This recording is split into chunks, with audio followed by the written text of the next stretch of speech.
اقتنعت، واقتناع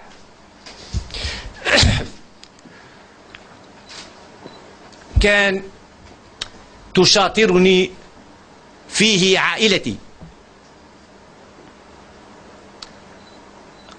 قررت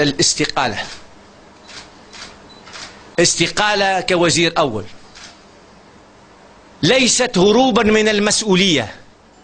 تحملت المسؤولية منذ 14 جانفي إلى اليوم، تحملت المسؤولية كاملة، وكان معي فريق متضامن ومتكامل، وضحى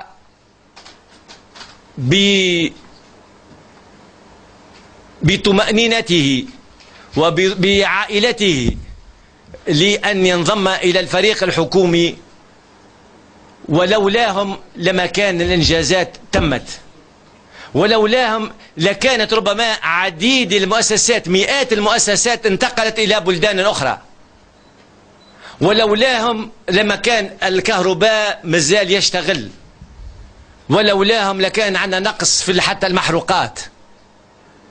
وعلاش تقدم لهم بخالص الشكر والتقدير على المجهودات. كذلك قمنا العمل بفضل قيمة إدارتنا